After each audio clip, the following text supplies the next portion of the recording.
Uncharted 4: A Thief's End was a breathtaking experience from beginning to end that easily won my heart over when it came to the game of the year.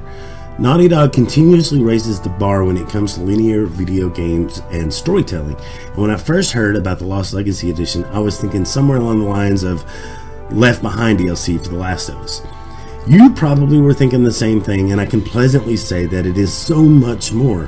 What I thought was going to be a simple DLC has turned into a full-fledged 10-hour experience, and for those keeping score, that is about the average runtime of the original trilogy.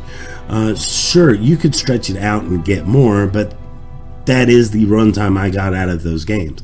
The production quality and the runtime could have easily sold the game for a full $60 price tag, but somehow they sold it for $40, and that is impressive. The story can be hard to follow if you haven't played Uncharted 4: A Thief's End, at least at first, in the opening scenes. As someone who has played Uncharted 4, even I was slow to catch up and get caught up to speed, but after the intro sequence, I was on board. I knew where in the universe this game belongs. The story focuses on Chloe Frazer and Nadine Ross and the events that take place after Nate Drake has hung up his guns for good. Chloe Frazer has hired Nadine to help her track down a very valuable artifact in India. Nadine, who was burned by Nathan Drake and Sam Drake when she lost her company Shoreline, which is, if you don't know what Shoreline is, it's a corporated organization of militarized mercenaries.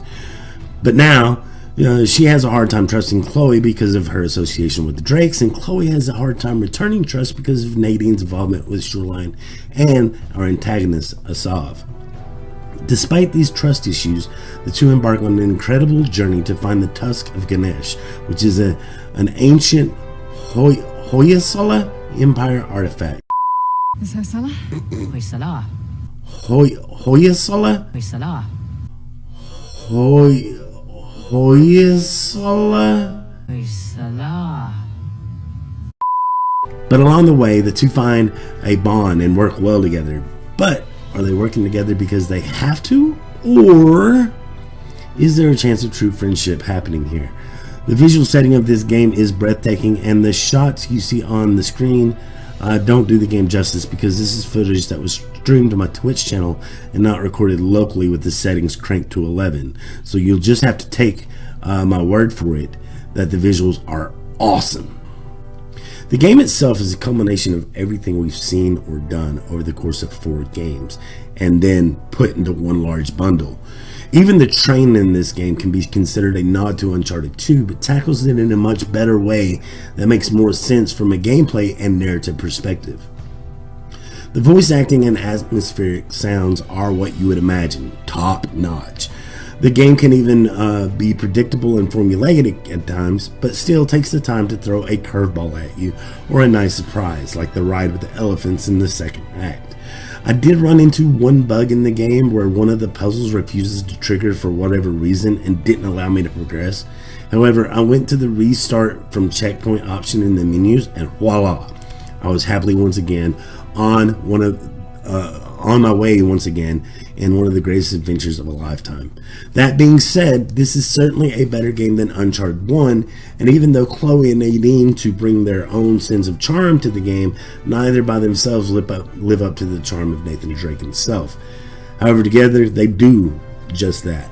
But then the absent Victor Sullivan isn't there to play off of. But I have no fear, as Sam Drake does make a guest appearance, and while it is a fun cameo, it still feels like the game is missing something. I would have liked to have seen Drake or a Sullivan cameo. The game is a roller coaster ride without a doubt, and if I had gave Uncharted 4: A Thief's End a 10 out of 10, I would have to give this game an 8 out of 10. It certainly can be considered its own entry in the series as a full-fledged title, but it is still missing the X factor that Nathan Drake had, and you can't help but feel there's a small void.